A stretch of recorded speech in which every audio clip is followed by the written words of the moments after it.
پاکستان کے قیام میں بنیادی نظریہ لا الہ الا اللہ محمد الرسول اللہ صلی اللہ علیہ وسلم تھا۔ آج کل کے لبرل قسم کے لوگ کہتے ہیں پاکستان لا الہ الا اللہ محمد الرسول اللہ کی بنیاد پر نہیں بنا۔ اچھا تو بتاؤ کس بنیاد پر بنا ہے؟ کیا ضرورت تھی مسلمانوں کو اتنے خون خرابے میں نہا کر پھر اس ملک میں آنے کی؟ کیا انڈیا میں رہتے ہوئے مسلمانوں کو روٹی نہیں ملتی تھی؟ کپڑے وہاں بھی پہنتے تھے، لیکن اس کے ساتھ ہندوؤں کا ظلم بھی سہتے تھے، اور ہندوؤں نے مسلمانوں کے ایمان پر ڈاکہ ڈالنے کے لیے انہوں نے شدی اور سنگٹن کی تحریکیں چلائی، جس کے ذریعے انہوں نے مسلمانوں کو ہندو بنانے کی کوششیں کی، اور انہوں نے اس سلسلے میں سکول کھولے اور مسلمان بچوں کو وہاں بندے ماترم کا ترانہ پڑھنے پر مجبور کیا جاتا۔ تو یہ ہمارے اکابر نے ہندو کی مکاری اور عیاری کو نظر بصیرت سے دیکھ لیا تھا کہ جب انگریز یہاں سے چلے جائیں گے تو یہ ہندو حکومت پر بڑا جمع ہو کر مسلمانوں پر ظلم و ستم کے پہاڑ ڈھائیں گے۔ تو حضرت امیر ملت پیر جماعت علی شاہ صاحب رحمۃ اللہ علیہ، حضرت صدر الافاضل مولانا نعیم الدین مراد آبادی رحمۃ اللہ علیہ، اور ہزارہا علماء اہل سنت و جماعت نے قائد اعظم کے ہاتھ کو مضبوط کیا، اور حضرت امیر ملت فرماتے کہ یہ قائد اعظم مسلمانوں کا وکیل ہے، یہ ہمارا مقدمہ لڑ رہا ہے پاکستان کے قیام کا۔ کیونکہ کانگریسی کہتے تھے تم کہتے ہو ہم اسلام کے لیے پاکستان حاصل کرنا چاہتے ہیں، تو محمد علی جناح کی تو داڑھی بھی نہیں ہے۔ تو حضرت امیر ملت رحمۃ اللہ علیہ نے اس کا جواب دیا، ہم نے کون سا اس کو امام بنایا ہے؟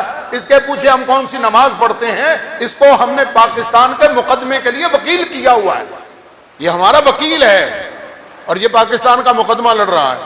سرحد میں جب ریفرینڈم ہونا تھا تو قائد اعظم محمد علی جناح، حضرت پیر صاحب مانکی شریف اور حضرت پیر صاحب زکوڑی شریف، یہ سرحد کی بہت بڑی اہل سنت کی خانقاہیں ہیں، قائد اعظم وہاں گئے اور پیر صاحب مانکی شریف اور پیر صاحب زکوڑی شریف سے کہا کہ یہاں ریفرینڈم ہونا ہے تو ہمیں یہاں مسلمانوں کی حمایت کا ووٹ درکار ہے۔ اور وہاں کانگریس کا بہت زور تھا، اور خان عبد الغفار خان کو سرحدی گاندھی کہا جاتا تھا، اس میں اس کا وہاں بڑا زور تھا۔ تو حضرت پیر صاحب مانکی شریف رحمۃ اللہ علیہ نے قائد اعظم سے فرمایا کہ آپ مولانا عبد الحامد بدایونی رحمۃ اللہ علیہ کو یہاں بھیجیں، یہ اہل سنت کے بدایوں میں بہت بڑے عالم تھے، اور مسلم لیگ کے سٹیج پر پاکستان کی حمایت میں تقریریں فرماتے تھے۔ تو قائد اعظم نے مولانا عبد الحامد بدایونی رحمۃ اللہ علیہ کو بھیجا۔ 2 مہینے حضرت مولانا عبد الحامد بدایونی رحمۃ اللہ علیہ نے وہاں تقریریں کر کے کانگریس کے زہر کو ختم کیا اور کانگریسی مولویوں کے سحر کو توڑا، اور مسلمانوں کو پاکستان کی حمایت کے لیے ووٹ دینے کے لیے تیار کیا۔ اور جب ریفرینڈم ہوا تو سرحد کے مسلمانوں نے پاکستان کی حمایت میں ووٹ دیا اور سرحد پاکستان کا صوبہ بنا۔ آج لوگ کہتے ہیں مولویوں نے کوئی کام نہیں کیا، تمہاری آنکھیں اندھی ہیں، تم نمازی کو دیکھا ہی نہیں، یا تم نے صرف ان لوگوں کو دیکھا جو پاکستان کے دشمن تھے۔ اور یہ بھی پاکستان کے ساتھ ایک المیہ ہوا۔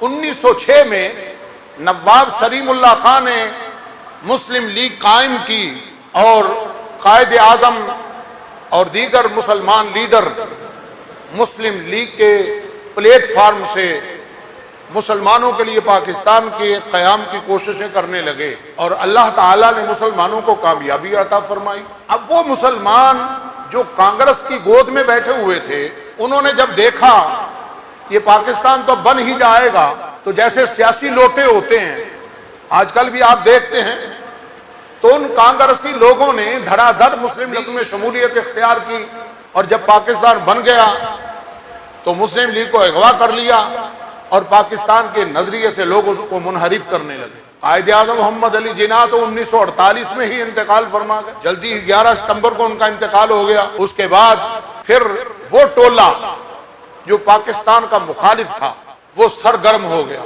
اور جو پاکستان کے حامی علماء تھے وہ حجروں میں چلے گئے۔ خان لیاقت علی خان خواجہ قمر الدین سیالوی رحمۃ اللہ علیہ کے پاس گئے جب یہ وزیر اعظم تھے، تو خواجہ قمر الدین سیالوی کو وزارت کی پیشکش کی، آپ نے فرمایا ہمیں وزارت کی کوئی ضرورت نہیں ہے، جاؤ جا کے اپنا کام کرو، جو ہمارا کام تھا ہم نے کر دیا، ملک کے قیام کی کوشش تھی وہ ہم نے کر لی، ہمیں تمہاری وزارتوں کی ضرورت نہیں۔ مولانا عبدالغفور ہزاروی رحمۃ اللہ علیہ کو پیشکش کی گئی بادشاہی مسجد کی خطابت کی، تو فرمایا میں تو آزاد خطیب ہوں، گورنمنٹ کا ملازم اور نوکر میں نہیں ہونا چاہتا۔ مولانا ابوالحسنات صاحب قائد اعظم نے ان کو دعوت دی کہ پاکستان کے قیام کی پرکشائی کے لیے آئیں، آپ نے فرمایا یہ تمہارا کام ہے، ہم نے جو کرنا تھا کر دیا۔ اب وہ کسی نے کہا نا کہ منزل انہیں ملی جو شریک سفر نہ تھے، آج بھی ملک کی تاریخ کو مسخ کیا جا رہا ہے۔ جس طرح پاکستان کے قیام کی بنیاد لا الہ الا اللہ محمد الرسول اللہ تھی، اب اس کو لوگوں کے ذہنوں سے محو کیا جا رہا ہے، یوں ہی وہ ملک دشمن جو تھے وہ بھی اب سرگرم ہیں۔ اب یہ مسلمانوں کو اور ملک کے سواد اعظم کو بیدار ہونے کی ضرورت ہے کہ وہ ملک کے دفاع کے لیے کھڑے ہوں، ملک کو دشمنوں کی سازشوں سے بچاؤ۔ اللہ تبارک و تعالی اس ملک کو قائم رکھے گا، انشاءاللہ یہ ختم نہیں ہوگا۔ یہ پاکستان اتنی مضبوط چٹان ہے کہ ان کے ساتھ ٹکرانے والے سر پھوڑ کر مر جائیں گے اور پاکستان پھر بھی قائم رہے گا، اس لیے کہ یہ لا الہ الا اللہ محمد الرسول اللہ کی بنیاد پر قائم ہوا ہے۔ اللہ تبارک و تعالی اس کو دن رات چگنی ترقی عطا فرمائے اور ہمیں پاکستان کے دفاع کو مضبوط کرنے کی اور پاکستان کی نظریاتی سرحدوں کی حفاظت کی توفیق عطا فرمائے۔